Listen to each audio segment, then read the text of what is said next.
ইতালিতে লোক পাঠানোর নামে প্রতারণার অভিযোগে প্রতারককে গ্রেফতার ও টাকা ফেরতের দাবিতে চাঁপাইনবাবগঞ্জে মানববন্ধন করেছে প্রতারণার শিকার পরিবারের লোকজন।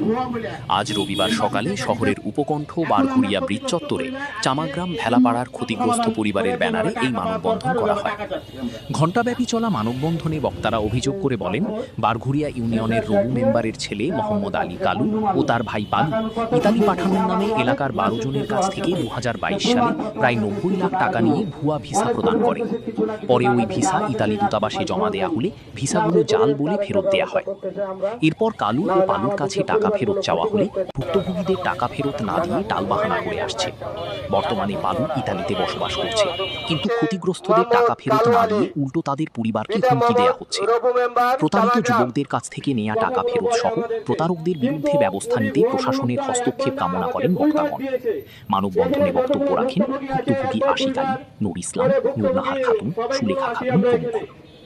ইতালি গ্লোবাল থেকে এটা ওনারা ভুল করেছে, কিন্তু আমাদের দাবি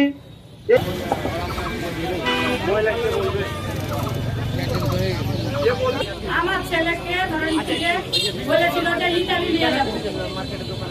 নিয়ে যাবো বলে ধরেন টাকা নিয়েছে। সে পালুকে আমি প্রথমে 2 লাখ টাকা দিয়েছি, আর ওই কার মাধ্যমে কি করে ধরেন যে মিথ্যা দিয়ে ধরেন টাকা করেছে আমার ছেলে। এখন ওই আমাকে মিথ্যা ধরেন দিচ্ছে, হুমকি দিচ্ছে যে তোমার উপর মানহানির মামলা করবো, আমার উপর এরকম নির্যাতন দিচ্ছে, নিখোঁজ ছেলে এরকম করে ধরে দিচ্ছেন। আমি কত কষ্ট করে টাকা দিয়েছি, কিস্তি তুলে টাকা দিয়েছি, আমি কিস্তির মাস্টার এসে বাড়িতে এসে আমাকে অনেক অপদস্থ করে রাত পর্যন্ত বসে থাকে। আমার পূর্ণ রাবিশ ভাষায় কথা বলে কিস্তির মাস্টার রয়েছে। আমার অত সামর্থ্য নাই, আমি কিস্তি মিস্তি করে টাকা দিয়েছি, কত কষ্ট করে টাকা দিয়েছি, আমি কত কষ্ট করে টাকা দিয়েছি। আর ওই আমাকে এখন বলছে যে লোভী, তুমি টাকা দিয়েছো। কার লোভ নাই বলেন? ইতালিতে আমার ছেলেটা যেতে পারলে পারে, চলেন আমার বাড়িটা দেখেন কি অবস্থা। আমার বাড়ির লেগে আমার ছেলে ধরেন বাইরে থাকে, ভাড়া থাকে।